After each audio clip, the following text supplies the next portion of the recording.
Welcome to your favourite YouTube channel Amit sir math PSR। और आज हमारी ये सिमिलर ट्रायंगल की नेक्स्ट वीडियो और नया topic areas of two similar triangles. जैसा कि हमने पीछे पढ़ा कि दो सिमिलर ट्रायंगल्स की जो साइड्स होती हैं उनका रेशियो इक्वल होता है। अब अगर हम उन ट्रायंगल्स के एरिया के बारे में सोचें तो क्या होगा। जैसे सपोज हमारे पास एक ट्रायंगल है और इस ट्रायंगल की साइड्स हैं सपोज 3, 4 और 5 सेंटीमीटर। ये एक राइट ट्रायंगल है और अगर हम इसका एरिया निकालें, एरिया ऑफ ट्रायंगल, तो half into base into height means 6 centimetre square. अगर हम एक दूसरा ट्रायंगल ले लें इसी के जैसा सिमिलर ट्रायंगल, तो मैं सपोज एक ट्रायंगल ले लेता हूं, इसका सिमिलर ट्रायंगल। मैं इसकी साइड्स को, क्योंकि साइड का रेशियो सेम होता है, तो मैं इसकी साइड्स को डबल कर देता हूं। तो 3 का डबल ये 6 कर देता हूं, 4 का डबल 8 और 5 का डबल 10। ये पहला ट्रायंगल था, ये दूसरा ट्रायंगल है।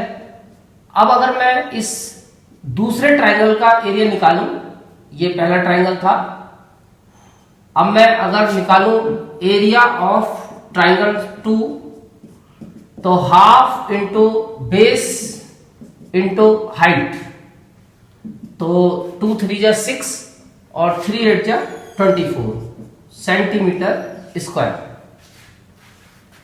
तो हम देखते हैं कि इन दोनों ट्रायंगल्स की जो साइड्स थी उनका जो रेशियो था, साइड्स ऑफ फर्स्ट ट्रायंगल और साइड ऑफ सेकेंड ट्रायंगल, वो था 3/6 यानी 1/2। और अगर हम इनके एरिया का रेशियो देखें कि area of triangle 1 area of triangle 2, तो हम प्रैक्टिकली देखते हैं कि ये 6 है और ये 24 है यानी 1/4। और हम ये भी नोटिस करते हैं कि अगर हम इस 1/2 का स्क्वायर करते हैं, जो साइड्स का रेशियो है, अगर हम इस साइड के रेशियो का स्क्वायर करते हैं, side of first side of second का स्क्वायर करें, तो हम देखते हैं आंसर आता है 1/4। तो इससे हमें एक रिजल्ट मिलता है और वो रिजल्ट ये मिलता है कि दो सिमिलर ट्रायंगल्स के एरिया में भी आपस में रिलेशन होता है। जैसा कि हमने अभी प्रैक्टिकली देखा कि दो सिमिलर ट्रायंगल के एरिया का रेशियो, उनकी जो साइड्स का रेशियो होता है, जैसे इसकी साइड का रेशियो 1/2 था, उसका जब स्क्वायर करते हैं हम, तो वो एरिया का रेशियो बनता है। तो ये एक थ्योरम बन गई और अब इस थ्योरम को हम आगे एक्सरसाइज में यूज करेंगे। बट हमारे सिलेबस में इस सिमिलर ट्रायंगल की 4 थ्योरम है जिनका प्रूफ हमसे बोर्ड में पूछा जाता है। तो थ्योरम पहली थी, सबसे पहली जो हमने प्रूफ करी थी वो 6.1 यानी BPT। अब उसके बाद नेक्स्ट थ्योरम हमारी ये है 6.6 यानी area of two similar triangles के ऊपर बेस्ड थ्योरम, और इसका प्रूफ भी एग्जाम में पूछा जाता है। तो तुम्हें इसके प्रूफ की भी प्रैक्टिस करनी पड़ेगी। तो आज मैं तुम्हें इसका प्रूफ करा रहा हूं कि अगर हम सपोज दो सिमिलर ट्रायंगल को कंसीडर करें तो उनके एरियाज की जो रिलेशन है, ये हमने यहाँ पे वॉच करी है कि दो सिमिलर ट्रायंगल के एरिया का रेशियो उनकी साइड्स के रेशियो के स्क्वायर के इक्वल होता है। तो ये कैसे उसमें प्रूफ हम करेंगे, तो उसके लिए सबसे पहले हमें इसका स्टेटमेंट भी देखना पड़ेगा। जो थ्योरम है बनी हमारी, अगर उसको हम स्टेटमेंट के हिसाब से वर्ड्स में एक्सप्लेन करेंगे तो किस तरीके से हम उसको वर्ड्स में देते हैं, तो स्टेटमेंट से ही हम उसको याद कर सकते हैं। तो इसका जो स्टेटमेंट बनता है वह बनता है the ratio of the areas of two similar triangles, the ratio of the areas of two similar triangles is equal to the square of the ratio of their corresponding sides। अभी हमने यही statement prove किया था कि दो similar triangle के area का ratio equal होता है square of the ratio of there corresponding sides. जो उनकी कॉरस्पॉन्डिंग साइड्स के रेशो होते हैं उसके स्क्वायर के इक्वल होता है। कभी कभी कुछ बुक में जैसे दिया हुआ है इसके बारे में, उसमें इस तरह से दिया हुआ है कि ratio of the areas of two similar triangles is equal to the ratio of their squares, नहीं स्क्वायर ऑफ द रेशियो, यानी कि रेशियो ऑफ द स्क्वायर भी वर्ड हम यूज करते हैं और स्क्वायर ऑफ द रेशियो भी यूज करते हैं। तो यहां एनसीईआरटी के according square of the ratio है और कुछ बुक्स में दिया है रेशियो ऑफ द स्क्वायर्स। तो हम वैसे दोनों स्टेटमेंट ठीक है भाई। रेशियो ऑफ द स्क्वायर्स का मतलब है कि स्क्वायर का रेशियो, और स्क्वायर ऑफ द रेशियो का मतलब है कि पहले रेशियो फिर उसका स्क्वायर। तो ये तो हुआ स्क्वायर ऑफ द रेशियो, और ये हुआ रेशियो का स्क्वायर का रेशियो, और ये हुआ रेशियो का स्क्वायर। तो दोनों में डिफरेंस आ गया। तो वैसे इसको सॉल्व करोगे तो यही आएगा। तो एनसीईआरटी के अकॉर्डिंग ये वैलिड है, यानी ratio square of the ratio, यानी जो रेशियो आएगा उसका स्क्वायर। तो फाइनली अब इसे हम कैसे प्रूव करेंगे, तो मैं इसका प्रूफ तुम्हें करा देता हूं। इसका प्रूफ में हम सिमिलरिटी यूज करते हैं, क्योंकि सिमिलर ट्रायंगल के कॉन्सेप्ट तो लगेंगे इसमें, क्योंकि ये थ्योरम केवल सिमिलर ट्रायंगल्स के लिए वैलिड है। यहां पे ट्रायंगल्स का सिमिलर होना जरूरी है। तो सबसे पहले तो हमें दो सिमिलर ट्रायंगल कंसीडर करने पड़ेंगे, और ये ध्यान रखना कि ट्रायंगल सिमिलर ही लगने चाहिए, कॉन्ग्रुएंट नहीं। तो हमने दो ट्रायंगल्स कंसीडर कर लिए। सपोज एक ट्रायंगल मैं ले लेता हूं, ये है एबीसी, और एक ट्रायंगल मैंने ऐसा ही ले लिया PQR। दोनों लगभग देखने में एक जैसे होने चाहिए बट साइज डिफरेंट। तो गिवन में हमारे पास हो गया कि ये दोनों ट्रायंगल सिमिलर है। Triangle ABC is similar to triangle PQR। अब इसके बाद हमें जो प्रूव करना है, वो फाइनली जो प्रूव करना है वो ये प्रूव करना है कि इनके एरिया का ratio, area of ABC upon area of PQR equal होगा रेशियो का स्क्वायर, स्क्वायर का रेशियो नहीं, रेशियो का स्क्वायर। तो पहले इनकी साइड का रेशियो, जैसे AB की कॉरस्पॉन्डिंग PQ, तो AB अपॉन PQ का स्क्वायर, या फिर BC भी ले सकते हैं, BC की कॉरस्पॉन्डिंग QR इसका स्क्वायर, या फिर हम तीसरी साइड AC भी यूज कर सकते हैं, तो AC की कॉरस्पॉन्डिंग PR, तो AC अपॉन PR का स्क्वायर। तो ये हमें प्रूव करके दिखाना है। अब इसको प्रूव करने के लिए करनी पड़ेगी कंस्ट्रक्शन। बिना कंस्ट्रक्शन के कोई थ्योरम प्रूव नहीं होती। कंस्ट्रक्शन सीधी सी बात है, जब एरिया का कनेक्शन बना रहे हैं तो परपेंडिकुलर ड्रॉ कर लेते हैं, क्योंकि एरिया का डायरेक्ट कनेक्शन तो मैं अभी दिखा प्रैक्टिकली।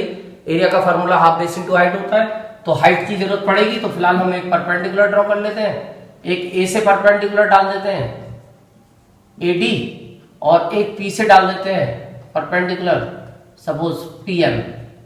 तो ये हमने दो परपेंडिकुलर ड्रॉ कर लिए। तो ड्रॉ, एक तो AD डाल दिया मैंने परपेंडिकुलर BC पे, और एक परपेंडिकुलर में ड्रॉ कर देता हूं PM परपेंडिकुलर टू QR। एक PM डाल दिया हमने QR पे। अब इसके प्रूफ पे आ गया। तो प्रूफ करने के लिए जो हमें प्रूफ करना है, इसकी एक साइड हम लेके चलेंगे लेफ्ट हैंड साइड, और इजिकल टू में हम उसे RHS प्रूफ कर देंगे। तो हम लेफ्ट हैंड साइड लेके चलते हैं, area of triangle ABC upon area of triangle PQR। अब एरिया का रेशियो हमें निकालना है, तो हम प्रैक्टिकली एक्चुअल एरिया निकाल के भी रेशियो निकाल सकते हैं डिवाइड करके। तो हम एक्चुअल में ट्राइंगल ABC और ट्राइंगल PQR का एरिया निकाल के डिवाइड करेंगे, तो हमें ये रेशियो पता चल जाएगा। तो हम अगर ट्राइंगल ABC का एरिया निकालते हैं तो half into base into height, यानी बेस हुआ BC और कॉरस्पॉन्डिंग हाइट AD। तो हमने ये इसका एरिया निकाल दिया BC इंटू AD। ऐसे ही हम इस PQR का एरिया निकाल लेते हैं, half QR into PM, half base QR into height PM। अब हम देखेंगे हाफ से हाफ कैंसिल हो गया, फाइनली आ गया BC upon QR multiply AD upon PM। इसे डाल देंगे फर्स्ट इक्वेशन, और ये बन गया हमारा एरिया ट्राइंगल ABC का रेशियो एरिया ट्राइंगल PQR के साथ। तो दोनों ट्राइंगल के एरिया का रेशियो आया BC upon QR multiply AD upon PM, but हमारा आंसर नहीं आया। क्योंकि हमारा अगर आंसर आता तो आंसर आता BC अपॉन QR का स्क्वायर, और स्क्वायर तब बनता है जब हम सेम चीज को मल्टीप्लाई करते हैं। तो अगर हम सेम चीज कर दें, इसको दोनों को इक्वल कर दें, तो स्क्वायर इस पे बन सकता है। अगर हम AD अपॉन PM को BC अपॉन QR के इक्वल दिखा दें, तो BC upon QR into BC upon QR वो स्क्वायर में कन्वर्ट हो जाएगा। तो हमारा नेक्स्ट टारगेट हो गया कि हमें AD अपॉन PM को BC अपॉन QR के इक्वल करना है। अब हम इधर देखते हैं, तो AD अपॉन PM और BC अपॉन QR तो आपस में कनेक्टेड नहीं है, तो हम इनका कनेक्शन इनडायरेक्ट बनाएंगे, क्योंकि AD अपॉन PM को रेशो हम दिखा सकते हैं AB अपॉन PQ के साथ या फिर AC अपॉन PR के साथ, क्योंकि ये ट्राइंगल आपस में सिमिलर हो सकते हैं ABD और PQM, या फिर ACD और PRM, इनको हम सिमिलर कर सकते हैं। तो फिलहाल मैं इधर वाले कर लेता हूं। तो पहले हम ट्राइंगल ABD को और ट्राइंगल PQM को लेके हम सिमिलर करते हैं। अब इनको सिमिलर करने के लिए एक एंगल तो हमें क्लियर दिख रहा है, एंगल ADB इक्वल होगा एंगल PMQ, क्योंकि ये परपेंडिकुलर है, PMQ, और रीजन है ईच 90 डिग्री, ये दोनों एंगल 90 डिग्री के हैं। अभी हमें एक एंगल और चाहिए, तो वो तुम्हें दिख रहा होगा, ये angle B equal angle Q, क्योंकि होल ट्राइंगल्स आर सिमिलर और सिमिलर ट्राइंगल के एंगल इक्वल होते हैं। तो हम दिखा सकते हैं angle B equal angle Q, और इसका रीजन है corresponding angles of similar triangle। ये सिमिलर ट्राइंगल के corresponding angles थे, और corresponding angles of similar triangles are equal। तो इसका मतलब अब हमारे पास रूल बन गया बाय AA, और A सिमिलरिटी से ट्राइंगल ABD सिमिलर हो गया ट्राइंगल PQM, और हमारा काम बन गया, क्योंकि अब इनके सिमिलर होने से हमें जो रिजल्ट मिलेगा वो AB अपॉन PQ, क्योंकि सिमिलर ट्राइंगल की साइड का रेशियो इक्वल होता है, इक्वल AD अपॉन PL, और इसका रीजन है corresponding sides are proportional। Similar triangle की corresponding sides proportional होती हैं।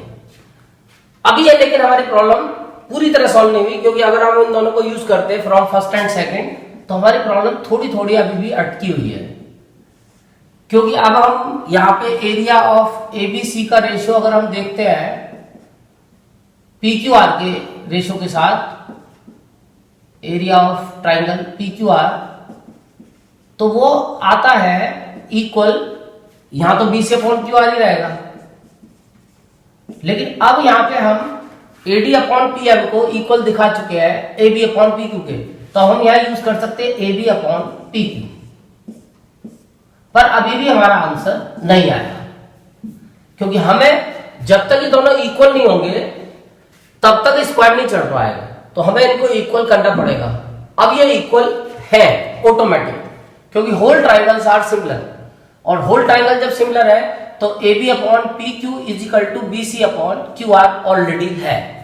तो हम यहाँ पे इस रिजल्ट को यूज कर लेंगे, क्योंकि होल ट्राइंगल ABC सिमिलर है PQR के, तो इससे हमें रिजल्ट मिलेगा कि AB upon PQ is equal to BC upon QR is equal to AC upon PR also.